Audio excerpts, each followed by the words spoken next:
So now we have our next guest. Cool. Hey, I think our next is ready. We have the author of the book Illegal, Laz Ayala. Hello. Hi, Julia. Good morning. Hi, Hey, David. good afternoon to you. Happy Friday. So Laz, tell us about your book. What is it about? So the book is about immigration, focused primarily on the topic of undocumented immigration. I mean, can you break down the visa restrictions that the current administration have in place? So currently we have, there's really a number of visa programs, targeting, farm workers through the H-2A visa program, or H-2B, which is attracting workers to work in reforestation, to programmers, to engineers. And so I specifically talk about the visa programs, about changing, expanding, really fixing what I consider to be the broken visa program for farm workers, which currently in the H-2A program, which is the agricultural industry's visa program for bringing in farm workers, allows, and this is only in recent, like in the last year, that has gone up to 250,000 visas that are allowed a year.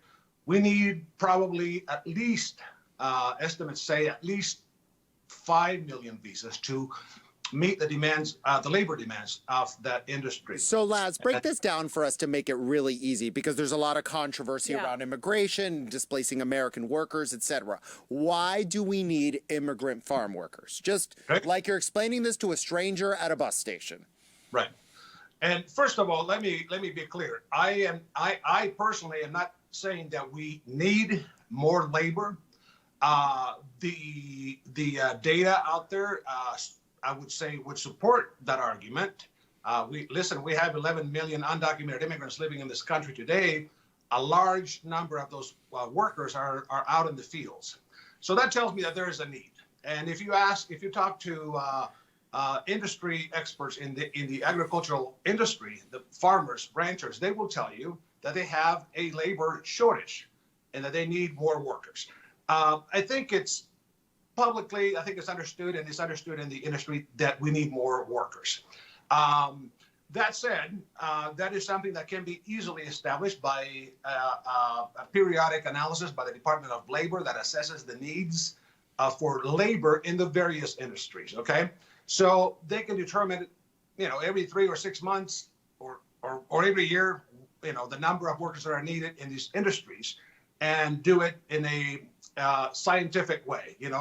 Wait, science and public policy? What a revolutionary thing. So all you're saying, Laz, is that basically the government has the tools to figure out where we have labor shortages and increase visas in those categories in order to not displace American workers, correct? Correct. So the question should be, why are we not, in the case of the agricultural industry, why are we not doing this today, determining why are we not allowing for people to come here legally through a guest worker program? That's the bigger question. Why are we not doing that? Why do we on one side criminalize the worker while we don't hold the employer accountable? Why do we dehumanize undocumented immigrants, marginalize them, and attack their dignity and their humanity, while we hold the employer not accountable?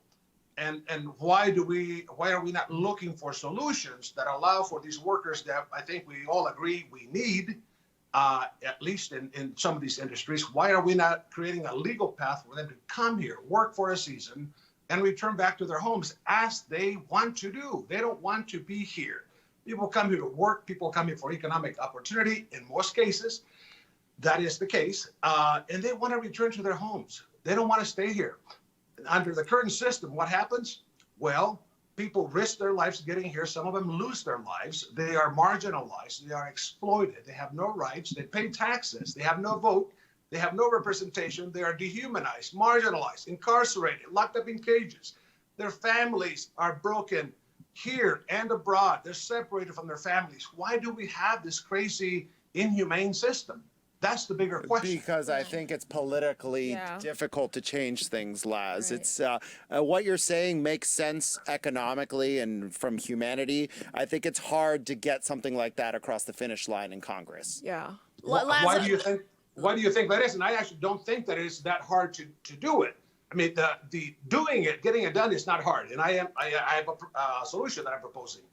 It's not happening because obviously our Congress, our government, is owned by big industries. So why are we not talking about this? Why are legislators not talking about, one, creating this visa or expanding this visa program? We have it. We have the H-2A and we have the H-2B and we have other programs that allow for this legal path for people to come here for a season.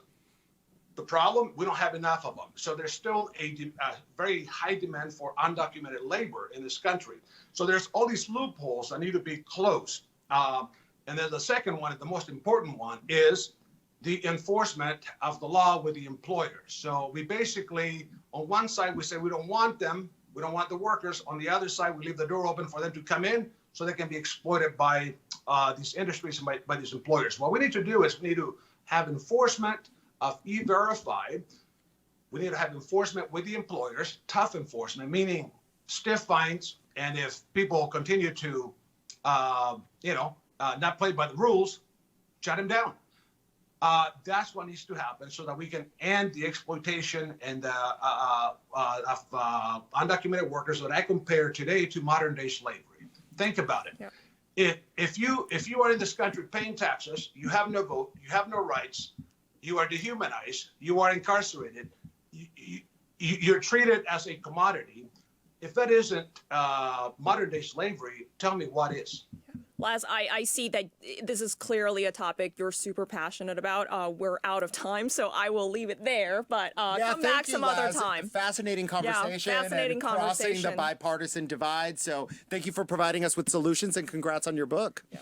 I would like to ask your audience to visit us on illegaltheproject.org, where they can find out about how they can purchase our book, watch our documentary Illegal, which is being featured screened today in film festivals all over the country. So illegaltheproject.org is where you can visit us and join our efforts to humanize, to change our immigration policies. Perfect. Thank you, Laz. Thank Have a you, great Laz. day. Yeah. Thank you. You know one thing he said that surprised me? He said that the vast majority of the immigrants coming to this country, they want to go back to their country. It's actually very common, that? especially in farm work. In fact, and one of the things about fortifying our border and not having a guest worker program, people aren't able to go back and forth. So, in fact, it's increased the population of unauthorized migrants here in the United States. That makes a lot of sense. Probably just from my personal experience, most of the immigrant workers that I know, they're on H-1B visa. And well, that's therefore, a different that's a category. totally I different think category. He's talking about Yeah, farm definitely. Work. He's talking about farm work. And just from my vantage point, it's more people would like to stay in this country than want to leave this country. Correct. But I hear what you're saying. And remember, we're talking about our food supply here. Food so, yeah, I mean, that might be important.